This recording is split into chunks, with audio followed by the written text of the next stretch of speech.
this week's episode of SVSN. I'm Grace. I'm Cheyenne. And sadly, Caitlin has come down with the flu, so I got the next best thing to help me out today. Adena Career Day will be next Wednesday, March 6th, and sophomores' Career Day at the CTC will be next Thursday, March 7th. Now, let's take it out to Phoenix to see what he has to say about baseball starting. Thanks, Cheyenne and Grace. Today I'm here with two senior baseball players, Paul McGahee and Matt Knoll, and I have a couple questions for you guys today if you can answer.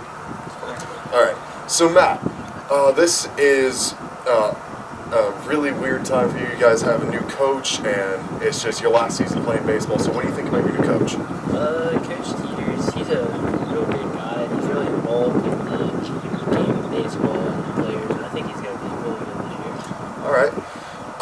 Paul, how does it feel that this season's going to be your guys' last? I mean, it's kind of emotional because, it's our last. I mean, we won't be able to walk on this field again after this season. So, we got that looking forward to, and then also just you really want to go out with a bang when you're a senior. You want to get as many wins as possible, So. Yeah. So, what are you looking to get out of the season? I just want to grow as positive as we can and get some wins this year. All right. How about you, Paul? As Matt said, just keep it positive, have a good season. No fights, hopefully this year like Adena, but last year. But hopefully we go out with a bang. Get a good season in and go as far as we can. So. Alrighty. One last question for the both of you. What kind of day is it today? It's a great day to be a Piker. Thank you. Thanks, Phoenix. Now let's take it out to Savannah, where she has some insights on our community closet. Thanks, Cheyenne and Grace. Today I'm here with Miss Cook when we are going to talk about the community closet. So how long have you been in charge of the community closet? The community closet started about 2 years ago as a community service project with one of the groups that I was advising, and then it just kind of snowballed from there. And we just thought that it would be nice to have a place where students could go that are in need, that need clothes or hygiene products and things like that. And what can you find in the community closet?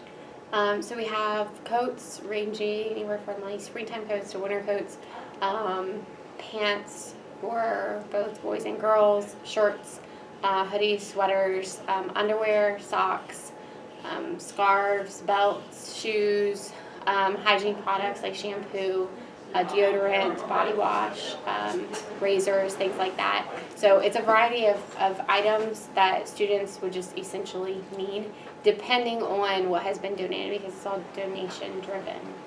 And how can you donate to the community closet?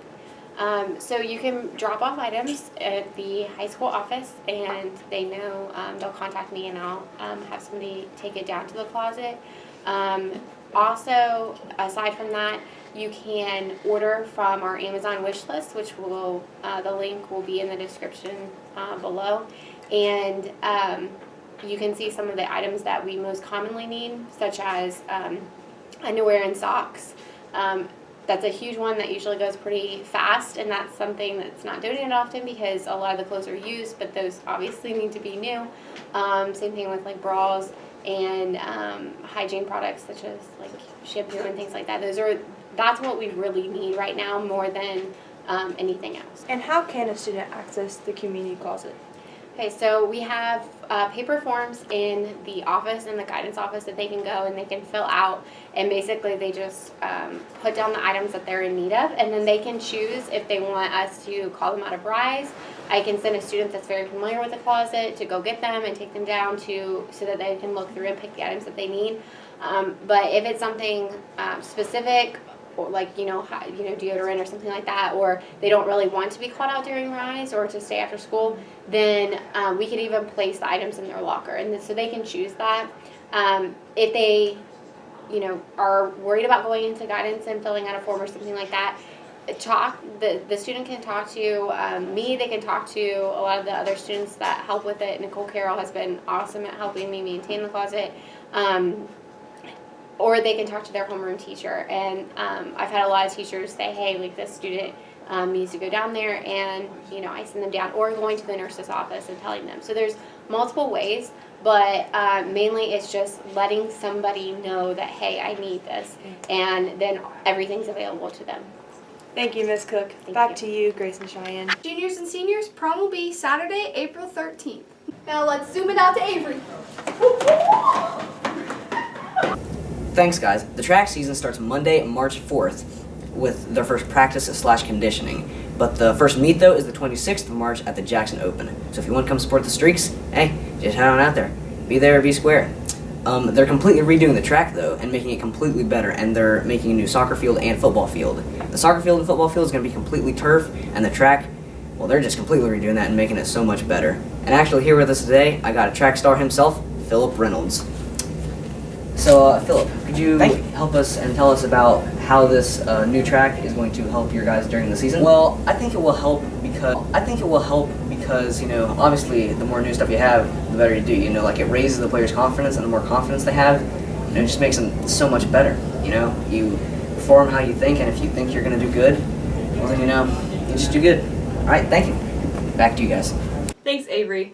Now, our last story of the day, let's take it out to Bryce. Thanks, Grace and Shy.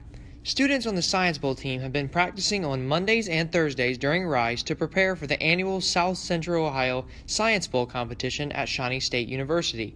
Piketon has 2 Science Bowl teams participating in the event. Bryce Carino, Jamie Morris, Chloe D'Amico, Isaac Knipp, and Abby Carter are on Team 1, and Wyatt Lamerson, Dayton Odell, Kelsey Boulay, Alexis Hart, and Ed Setti are on Team 2. The competition begins on March 15th, and the winner gets a free trip to Washington, D.C. for the national competition. Thanks, guys. Back to you. Thanks, Bryce. Next Thursday in the gym will be the American Red Cross Blood Drive. All proceeds go to the Zach Farmer Memorial Scholarship Fund. The Roaming Red Streaks are having a paint night fundraiser in the cafeteria on March 7th at 6 p.m. Contact Miss Cook for tickets. There are still a few Red Streak Riches tickets available. Contact Libby Crothers if interested. The event will be Saturday, March 30th. The end of the third 9 weeks has been extended a week due to the calamity days. The new end of the quarter will be Friday, March 15th. Thank you for joining us on this week's episode of SVSU. Now let's please take a moment of silence to remember Caitlin in her absence today, and hopefully she can join us next week for next week's episode.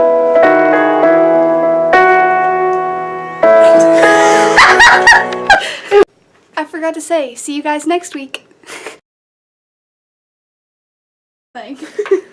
Okay, so Adina Career Day will be next Wednesday. March. You can hear me laugh in the background. Yeah, so best thing to help me out today. Caitlin has come down with the cold, so. The cold. And I'm Grace. I'm Cheyenne. That was awesome.